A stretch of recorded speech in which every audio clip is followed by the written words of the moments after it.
ये सारे छोटे छोटे पॉइंट्स को माइन्यूटली देखना है, तभी आपके मार्क्स आ सकते हैं। क्योंकि हम जो सोच के चल रहे हैं और जो वहाँ पर चेकिंग हो रही है, there is a lot of difference. तो ये जो छोटे छोटे पॉइंट्स हैं वो हमें शुरू से ही देखने हैं। जैसे आप कहीं कोचिंग में भी जा रहे हैं, वहाँ पर भी आपको बता रहे हैं कि ये सब चीज़ें हैं, तो आपने उनको लाइटली नहीं लेना, शुरू से ही उनके ऊपर ध्यान देना। मान लो आपको याद ही नहीं रहता, आप सॉल्व करते करते 200 लिख के छोड़ाते हो, तो अगर आपने कोचिंग में भी, अगर आपके टीचर ने भी चेक कर दिया और आपने भी ध्यान नहीं दिया, तो लास्ट में क्या, बोर्ड में तो ये मार्क्स कटने हैं ना, आधा नंबर। तो ऐसे कटने वाले मार्क्स को आपने खुद देखना है, क्योंकि आपको अपने नंबर इंक्रीज करने हैं, बढ़ाने हैं, तो आपको थोड़ी सी अपनी पर्सनल भी attention. There is too much pampering of the children. पहले बच्चे को मार भी लो कोई दिक्कत नहीं थी, बट अब बच्चे इतना डेलिकेट सेंसिटिव हो गया है, may be because of the our environmental changes, like now there are nuclear families and the both parents are working, they are not giving the time, so psychologically they are becoming weak। मतलब सिर्फ मुझे पढ़ाना नहीं है, मुझे एक अच्छा उसको एक इंसान बनाना है, एक ऐसा पर्सन बनाना है, एक ऐसा सिटीजन बनाना है कि कल को वो जब सोसाइटी में जाए तो कोई कहे कौन से स्कूल से पढ़ा है, उसका बैकग्राउंड, उसका। गुरुर् ब्रह्मा गुरुर्विष्णु गुरुर्देवो महेश्वरा, गुरु साक्षात पर ब्रह्मा तस्मै श्री गुरुवे नमः। A very warm welcome to all of you. Welcome back to our podcast series. Today's episode is extremely special because we have with us a guest who has dedicated 38 years of her life to the noble profession of teaching. From teaching millennials to guiding today's Gen Z student, she has seen the entire evolution of the education system. The way student thinks, the way classrooms have transformed, and the way learning itself has changed. She carries with her not just subject knowledge, but decades of wisdom, stories, and life lessons. Today, we are going to hear directly from her experiences, the journey of a teacher, the changes in student, and the evolution of education over nearly 4 decades. So let's dive in and welcome to our special guest. Hello ma'am, please introduce yourself to us. Hello, I'm Manisha Arora. I'm from DAV School, Saibabad, and I worked in DAV School 38 years. I'm just retired, and I was teaching chemistry to 9th, 10th, and 11th class. 38 years. I'm actually feeling the goosebumps here. और साथ में आपने chemistry का भी जिक्र किया, तो मुझे लगता है ये दोनों कॉम्बिनेशन बहुत डेडली है। Of course. तो मैम, जब आपने अपना करियर शुरू किया था, अगर मैं तब के सिलेबस पैटर्न की बात करूं और आज के सिलेबस पैटर्न की बात करूं, तो क्या मेजर चेंज आपको लगता है कि हो गया है अब?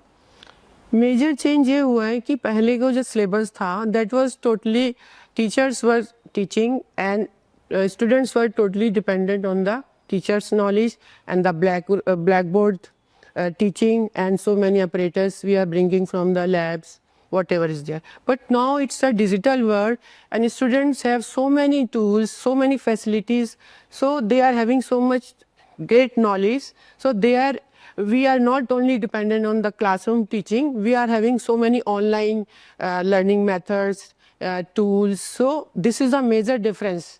Today's students are having more exploration, they have more knowledge, so then we have to satisfy all these things. That is not dependent only on the classroom teaching. We are not dependent on the bookish knowledge. We have to teach so many other things also.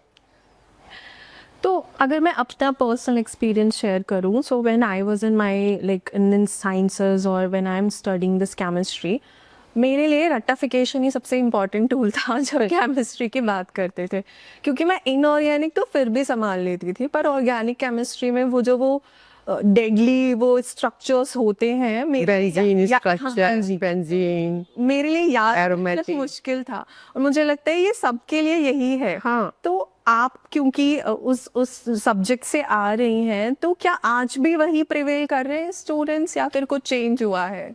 Now there is a lot of difference between the other subjects and chemistry. Chemistry has Even now it's a memorization method also, because when we have two parts, reactants, products, so we have to learn what are the reactants, what are the products. Without learning reactants and products, how can we write symbols and all the products formula? So this is very, very important. This is a mixture of two things. We have to understand the reactant products, we have to learn symbols and formula, then only we are able to write the reaction properly. So memorization is also one of the main part of chemistry. We can't ignore this thing. मतलब rectification कहने का वाला है. It's only in chemistry, not in physics.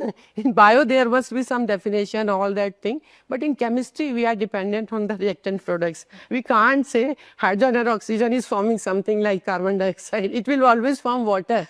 Whatever elements we are mixing, products will be accordingly. And what will be the products, we have to learn. We have to memorize. Only then we can write the products. It's not our own knowledge which will create things. Just the products. Yes.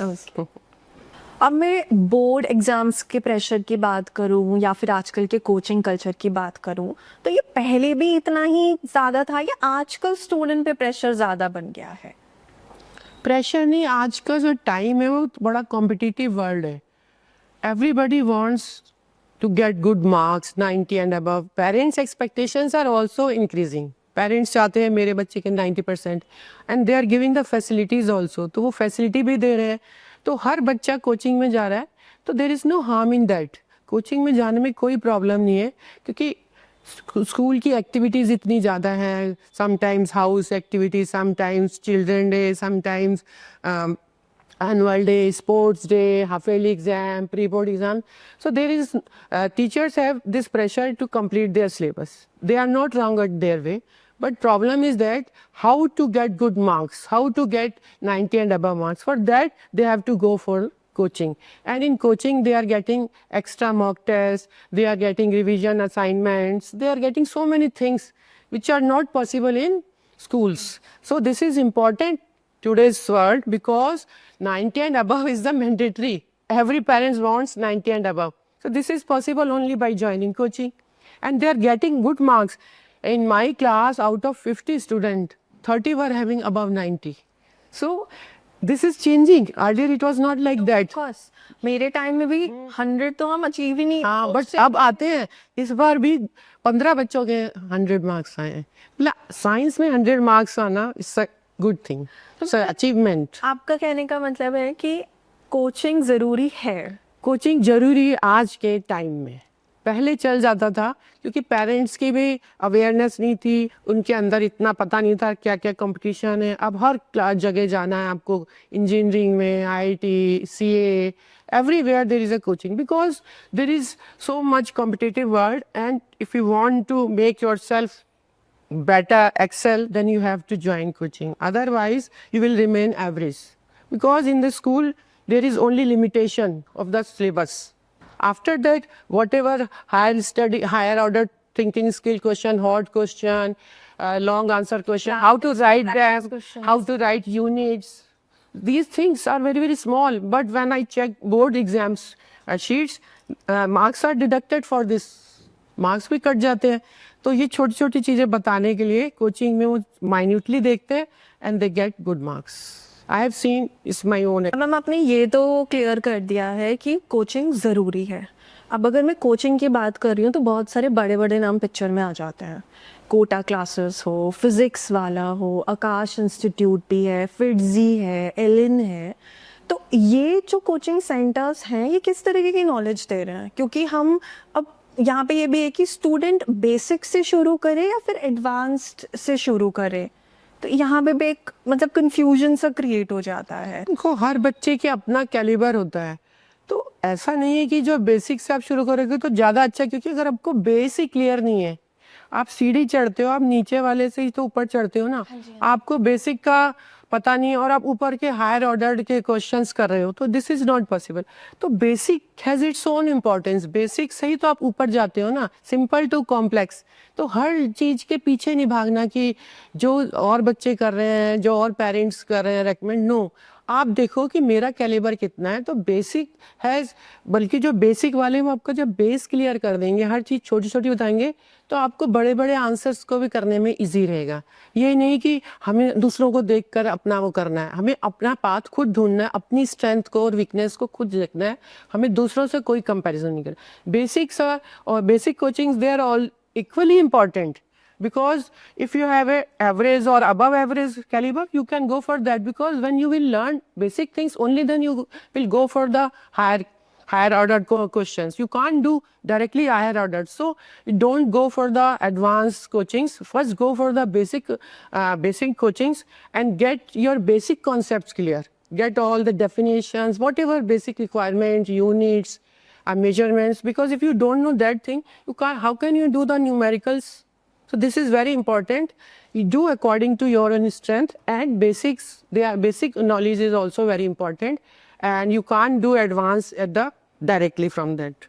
तो ma'am कभी ऐसा हुआ है कि आप पढ़ा रहे हो और क्लास में स्टूडेंट ने बोल दिया होगा नहीं नहीं मैंने कोचिंग में पढ़ लिया है, ऐसा कभी आपने? हाँ, ऐसा होता है, ऐसा होता है, but thing is that we are so experienced, so we can say some other answer question, then they are answered blank. Then they know that experience matters a lot. I say whatever your teachers are there, I have taught them also. तो ma'am आप millennium generation को भी पढ़ा चुकी हैं, Gen Z को भी पढ़ा चुकी हैं, तो आपको क्या लगता है दोनों डिकेड्स के जनरेशन में क्या डिफरेंस है? दोनों जनरेशन में बहुत डिफरेंस है। मतलब पहले जैसे जॉइंट फैमिली थी, ग्रैंड पेरेंट्स थे, और अब जो है न्यूक्लियर फैमिली है, और पेरेंट्स के एक्सपेक्टेशंस भी बढ़ गया है। दूसरा, मेथडोलॉजी में भी चेंज आ गया है। Like earlier it was only black board teaching, chalk, ये सब होता था। नोट्स मेकिंग, जनरली मैं सारे नोट्स बना के उसको अच्छी तरह से एक्सप्लेन करती थी, लिखवाती थी। But now this generation, Gen Z is not interested in all these. They say everything is in that phone, mobile, everything is there. So they are becoming lethargic. They have knowledge, they have a good mind, but they don't want to write. Earlier हम क्या करते थे, diagram बनाते थे, बच्चे देखकर diagram को बनाते थे, उसमें से कलरफुल पेंसिल से करते थे, बहुत अच्छा अच्छा, मतलब they give too much time to the diagrams and all these skills. But now they have online all these things and they are just seeing ये दैट्स ऑल. तो ये एक बहुत बड़ा डिफरेंस आ गया. So that's why they are losing marks. Average student is losing marks because वो कुछ ढंग से बना भी नहीं पाते. Triangle, hexagon, circle, difference. हाँ, बट जो ओल्ड जो जनरेशन थी पहले वाली, वो सब चीज़ों में परफेक्ट थी. So there is a lot of difference because of this new digital world and the old concept. Now we have smart board in the schools. We have so many digital tools there, and now the AI is also introduced. So this makes things easier. But whatever we want in board exam, like कि उनकी drawing की skill होनी चाहिए, उनका writing अच्छी होनी चाहिए. तो पहले बच्चे लिखते थे, जब राइटिंग अच्छी होती थी तो हम लोग गुड देते थे, अच्छा सा लिखते थे. अब तो ऐसे एक दिन में ऐसे लिख के ले आए, दैट्स ऑल, नोट्स डन. तो ये इतना बड़ा डिफरेंस है ना, उसकी वजह से क्या है, मार्क्स भी बच्चों के लूज हो जाते हैं, कम हो जाते हैं. और दूसरा, बिहेवियर में भी बहुत चेंज है. बच्चों के बिहेवियर में ये चेंज है. पहले बच्चे ज़्यादा रिस्पेक्ट, रिगार्ड्स करते थे. बट ना, डायग्राम नहीं बनाओगे तो उस दिन कैसे बनाओगे? सिर्फ बोर्ड के एक हफ्ता पहले बनाने से कुछ नहीं होगा. Whole of the year you have to make all these things. You have to practise each and everything. आपको इक्वेशंस भी बैलेंस करनी है, आपको डायग्राम्स की भी प्रैक्टिस करनी है, आपको रिएक्शंस करनी है, हर चीज़ की प्रैक्टिस ज़रूरी है. तो ये सिर्फ ये सोचना कि everything is in our mobile and we will do afterwards, this is not the right way. Right way is to gradually do all the things and get good marks. So this is the main difference. And behavior wise, because now there is too much pampering of the children. पहले बच्चे को मार भी लो कोई दिक्कत नहीं थी, but अब बच्चे इतना डेलिकेट सेंसिटिव हो गया है, may be because of the our environmental changes, like now there are nuclear families and the both parents are working, they are not giving the time, so psychologically they are becoming weak. So sometimes I जैसे मैं उनके साथ बात करती हूँ तो मैं देखती हूँ कि सच में बच्चा कितना अकेला है। तो साइकोलॉजिकली मैं उनसे बात करती हूँ, उनसे पूछती हूँ कि कभी कुछ दिक्कत है, कुछ मैं हेल्प करूँ, कभी कुछ लंच में अपना दे देती हूँ, तो they get attach to the teacher कि मैम हमारा इतना ध्यान रखती है, कभी मोबाइल से फ़ोन करके घर में बात कर लो, तबीयत ठीक नहीं।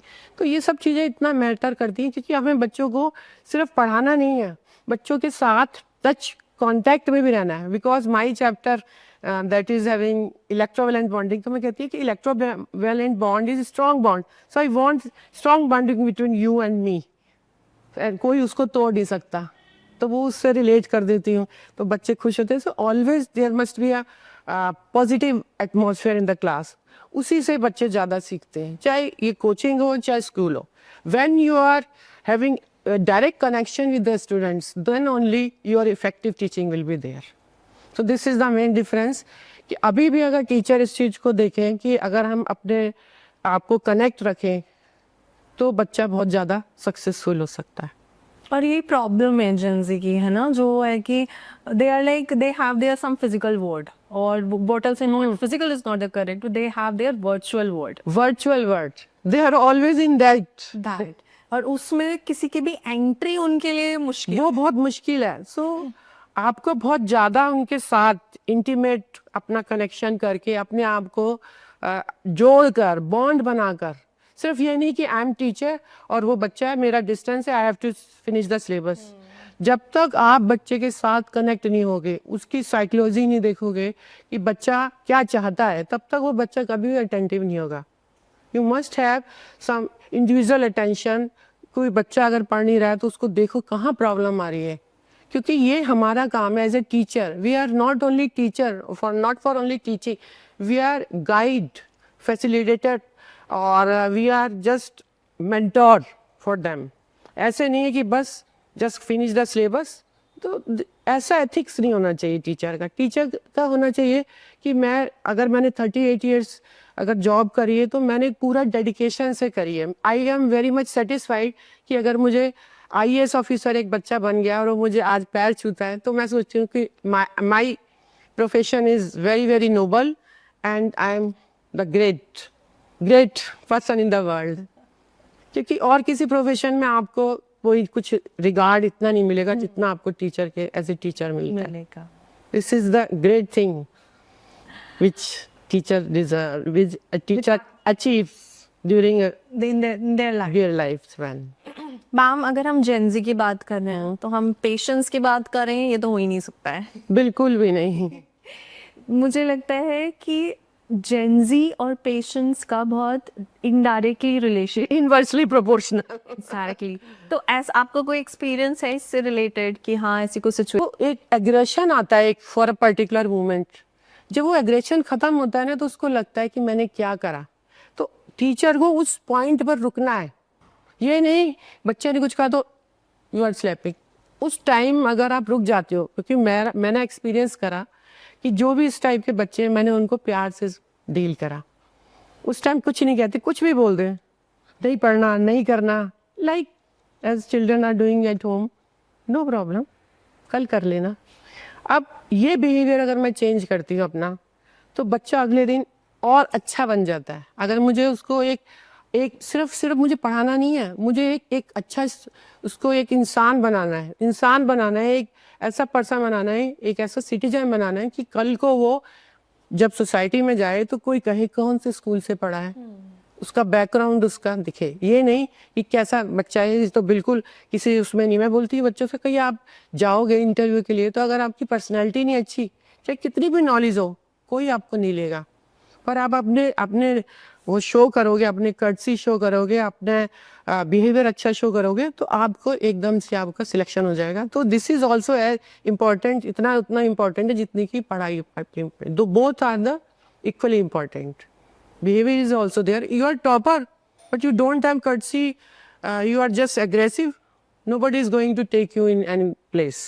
It means it won't work out effectively. Aggression खत्म करना बच्चों का बहुत जरूरी है। तो वो जो पुराने टीचर उस चीज को समझते हैं कि इनके एग्रेशन को, तो यही होना चाहिए। हम लोग जो न्यू टीचर्स आ रहे हैं उनको यही बोलते हैं, थोड़ा सा आराम से लो, ये बच्चे छोटे हैं, समझ जाएंगे।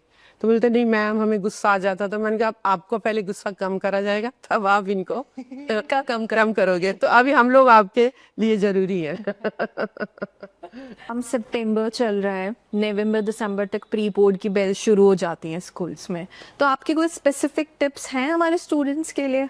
हाँ, इतने सारे एक्सपीरियंस के बाद टिप्स तो है ही। और बच्चे मान ले तो मार्क्स भी आ जाएंगे। सबसे पहले तो मैं कहूँगी कि उनको जो है, इसको ये नहीं कि इट्स ओनली 1 मंथ और 2 मंथ्स प्रिपरेशन, शुरू से ही अपना रेगुलर पढ़ें। जितना स्कूल में स्टडीज चल रही है, कोई भी सब्जेक्ट है, उसको आकर एक बार रिवाइज करें।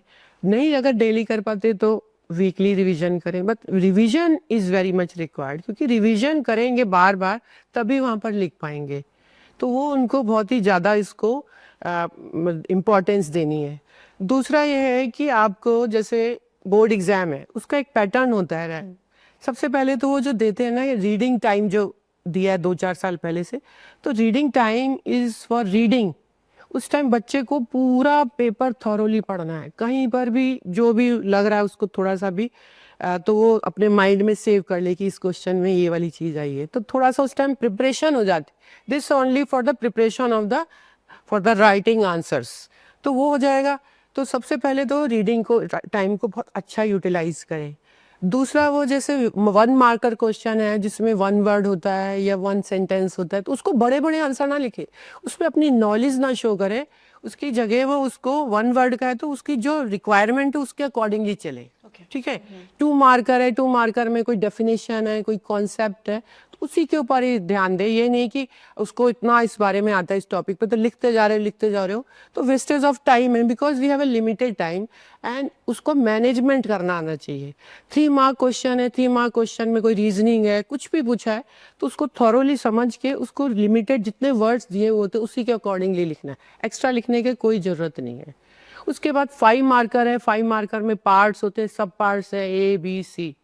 फिर उसके बाद C के अंदर फिर ऑप्शन देते हैं, तो बच्चे क्या करते हैं, दोनों ही कर देते हैं। तो उनको ही ध्यान रखना है कि अगर C पार्ट में 2 ऑप्शन आ रहे हैं, 2 और करके लिखा है, तो उसको एक ही पार्ट करना है। कई बार हम बच्चे को प्रैक्टिस कराते हैं, फिर भी वो गलती करते हैं, तो ये रिवीजन में ये सब कवर करना पड़ता है।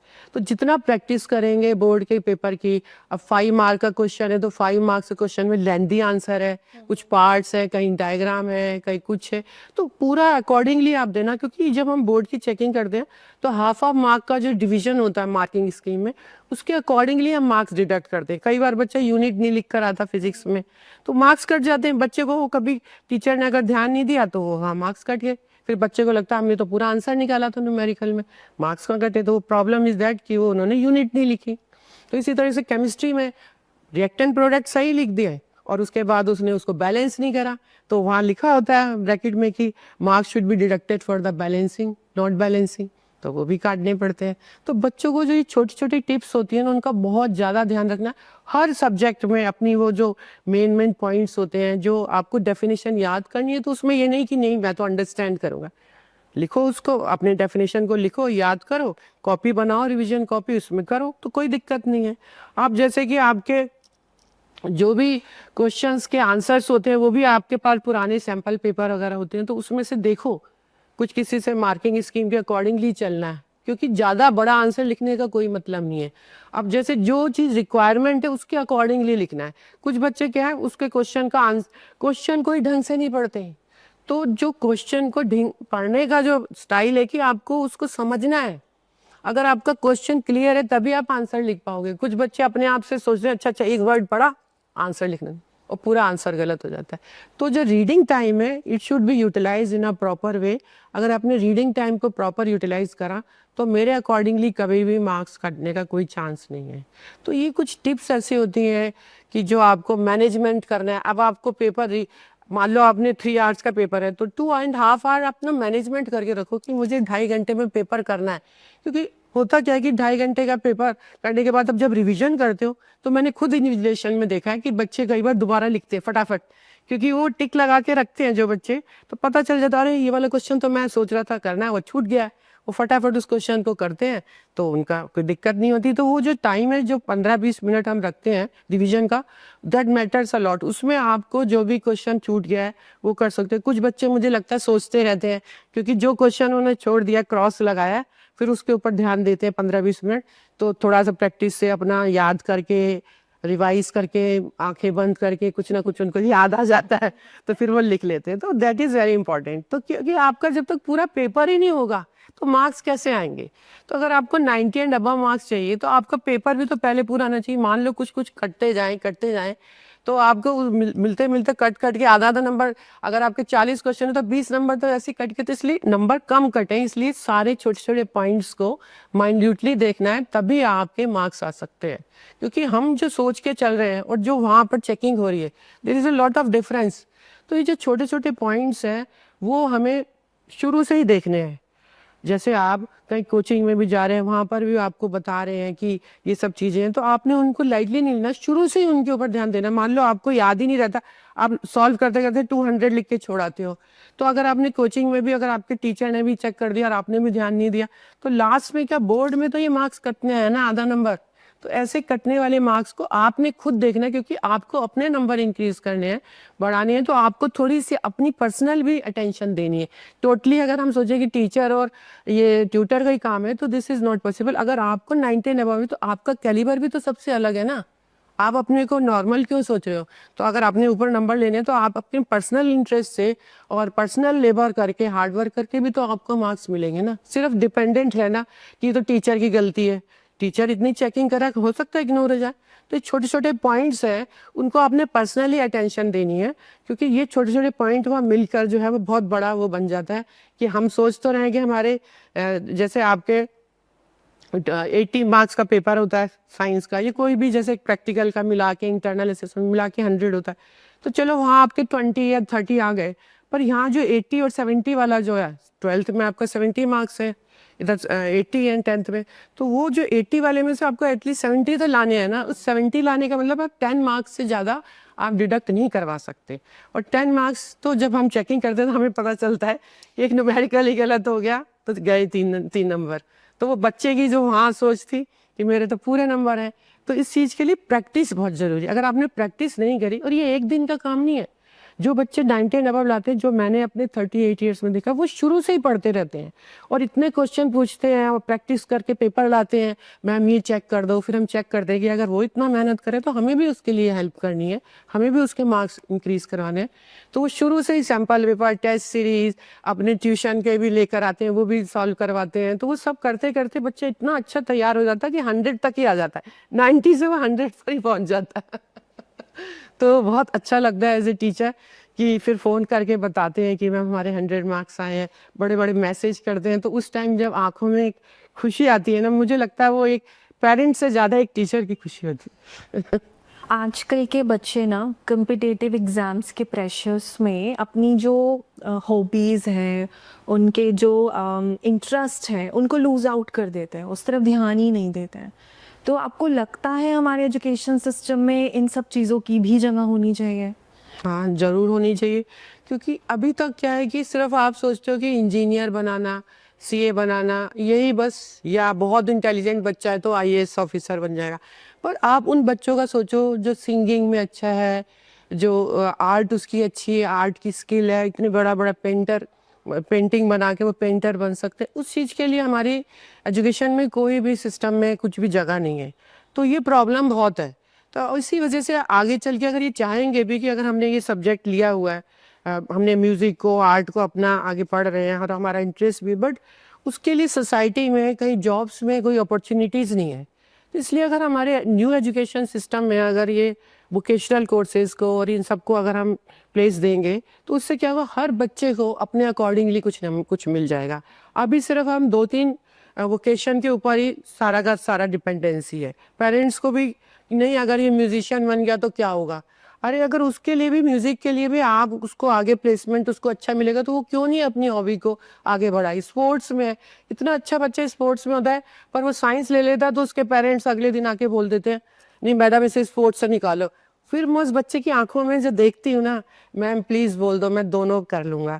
अब दोनों आप बता सकते हो कि पीसीएम लेके और स्पोर्ट्स की वो जा सकता है स्पोर्ट्स डे के लिए और दूर दूर जगह पर, वो स्टेट लेवल और नेशनल लेवल पर, तो वो बैलेंस नहीं कर पाता, तो फिर उसके में जो अपनी एक अंदर की जो इच्छा है, पैशन है, तो कहीं ना कहीं वो खत्म हो रहा है ना। आर्ट इतनी अच्छी अच्छी बच्चे सुंदर बनाते हैं, पर उसके पेरेंट्स कहते हैं नहीं नहीं, हमें तो इसको साइंस या कॉमर्स लेके देनी है, ये सब छोड़ो, खत्म करो। तो वो उसकी जो पेंटिंग है वो उसकी बेचारे की फाइल में लगी रह जाती है। तो एज ए टीचर बहुत बुरा लगता है। मैं सोचती हूँ कि इनकी ये जो इतनी स्किल है, इसकी भी जगह होनी चाहिए एजुकेशन में, ये भी आगे बढ़ना चाहिए। इतना अच्छा अच्छा बच्चे गाना गाते हैं, पर उस गाने को फिर वो वहीं रोकना पड़ता है, क्योंकि जहाँ वो जॉब में चला गया तो वो उसका गिटार वो उसके अंदर ही रह जाएगा, उसके अलमीरा में, उसको फिर कोई नहीं खोलेगा, क्योंकि जॉब का प्रेशर, लाइफ की इतनी सारी टेंशन्स।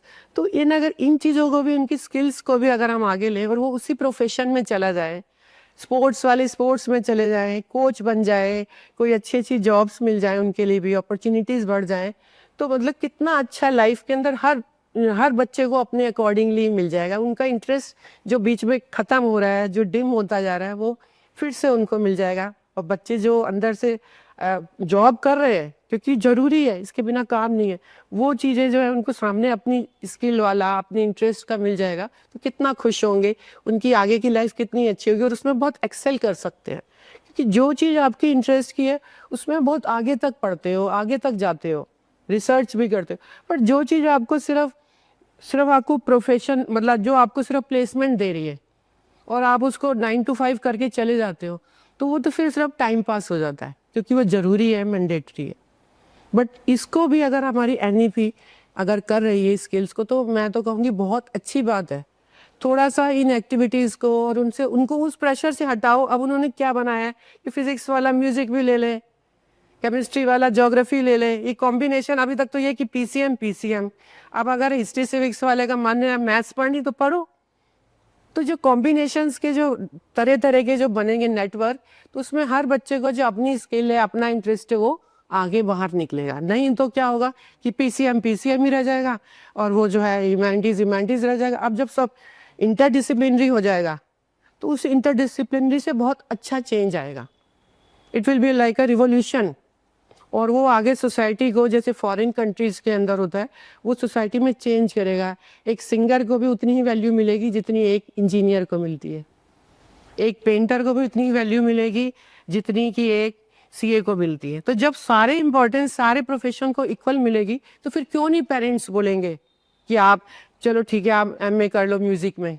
अभी तो कहेंगे नहीं नहीं, कुछ नहीं है जॉब, इसका कोई बेनिफिट नहीं है, आप पीसीएम लो या कॉमर्स लो और आराम से पढ़ो। तो ये एक बच्चे के अंदर जो स्ट्रेस आता है ना, वो पढ़ता तो है पर वो मजबूरी में पढ़ता है। तो अगर एजुकेशन पॉलिसी इस चीज़ को चेंज करती है, तो मैं तो सोचती हूँ कि ये बहुत ही मिरेकल होगा एजुकेशन सिस्टम में, और हर बच्चा एक खुशी वाला, एक जो होता है ना, खुशी से स्कूल से कॉलेज में और अपनी आगे की लाइफ में खुश रहेगा। मैम, अगर मैं आपसे ये पूछूं कि स्टूडेंट्स की बेहतरी के लिए पॉलिसी मेकिंग में कुछ डिसीजन में या कुछ चेंजेस करने पड़े, तो आपका क्या सजेशन होने वाला है? देखो, मैं तो ये कहती हूँ कि अगर ये पॉलिसी लगी है तो उसको जो है हमें इम्प्लीमेंट कर रहे हैं और ये अच्छे के लिए है, पर इसमें मेन चीज़ है कि जो पेरेंट्स हैं और जो हमारी सोसाइटी है, तो उसका कोऑपरेशन बहुत ज़रूरी है। अगर जैसे मान लो आपको लगता है कि मेरे बच्चे का इंटरेस्ट इस तरफ जा रहा है, आपको समझ आ रहा है और आपको लग रहा है कि इसमें आगे जाके ये, अगर ये म्यूज़िक ले रहा है तो ये आगे जाके सिंगिंग में अच्छा करेगा, या ये स्पोर्ट्स में जा रहा है तो अच्छा करेगा, तो आप उसके इंटरेस्ट के अकॉर्डिंगली आप सोचो और अपने बच्चे के बारे में सोचो। बट जो सोसाइटी का प्रेशर आ रहा है, जो सोसाइटी का माइंडसेट है कि सिर्फ डॉक्टर, इंजीनियर, सीए, इनके अलावा दुनिया में कुछ है ही नहीं, अगर यही सोच रही तो हमारे फिर वोकेशनल कोर्सेज का फ़ायदा क्या होगा, फिर वही रहेगा। तो जो इस पॉलिसी को अगर हमने आगे सक्सेसफुल करना है, तो मेरा तो ये सजेशन है कि पेरेंट्स को भी अपना माइंडसेट चेंज करना है और सोसाइटी की बातों में नहीं आना चाहिए। अगर वो पेरेंट्स को जो डबल माइंडेड हो जाते हैं ना कि मैम हमारे को तो लग रहा है कि ये इस लाइन में जा रहा है, पर वो उधर वाले कह रहे हैं कि हमारा बच्चा तो पीसीएम ले रहा है। अरे आपका बच्चा ले रहा है, उसका मन इंजीनियरिंग में है, अगर आपके बच्चे का मन स्पोर्ट्स में जा रहा है तो आप उसको उस लाइन में ले जाओ, म्यूजिक में जा रहा है तो म्यूजिक में ले जाओ। इतने सारे ऑप्शंस अगर आ रहे हैं तो हमें सोसाइटी में चेंज भी तो करना है कि सिर्फ अब आर्किटेक्ट है तो आर्किटेक्ट भी तो बन सकता है वो। तो आर्किटेक्ट बनने के लिए अगर उसकी ड्राइंग स्किल अच्छी है तो उसको जाने दो, जरूरी है कि वो एक ट्रेडिशनल उसको आईआईटी से ही करवाना है। तो ये सब सोचना है। तो ये अगर हम इस अकॉर्डिंगली अगर इस पॉलिसी के बारे में सोचें तो अच्छा चेंज आएगा, but with the help of cooperation of parents and society. अगर हम सोसाइटी के बातों में आकर इस पॉलिसी को फिर से नेगेटिव बना देंगे तो फिर दोबारा से फिर वही पॉलिसी आ जाएगी, तो फिर कोई बेनिफिट नहीं है। तो इसमें हमारा सबका कोऑपरेशन चाहिए, टीचर्स को भी काउंसलिंग करनी चाहिए बच्चों की कि भाई आपको जो मन है वो लो। मैं तो हमेशा ही कहती हूँ, पेरेंट्स कहते हैं हम पीसीएम, मैंने कहा पीसीएम का अगर उसका मन नहीं है तो मत लेके दो, आप देखो तो फिर वो चेंज कर दें, कह रहे हमने कॉमर्स ले ली तो बहुत अच्छा कर रहा है। तो यही तो सोचा कि ये एक पॉइंट है, इट्स अ टर्निंग पॉइंट। उस टाइम आप बच्चे को उसके थोड़ा सा उसके इंटरेस्ट के अकॉर्डिंगली चलो तो वो पता नहीं कहाँ से कहाँ पहुँच जाएगा। तो इसलिए जो टोटल जो ट्रेडिशनल चल रहा है इंजीनियर डॉक्टर सी, उससे हटकर हमें अपनी सोसाइटी के अंदर सारे प्रोफेशन को इम्पोर्टेंस देनी है, तभी हमारा जो है ये सक्सेसफुल आगे चल के ये एजुकेशन सिस्टम होगा। Thank you ma'am, thanks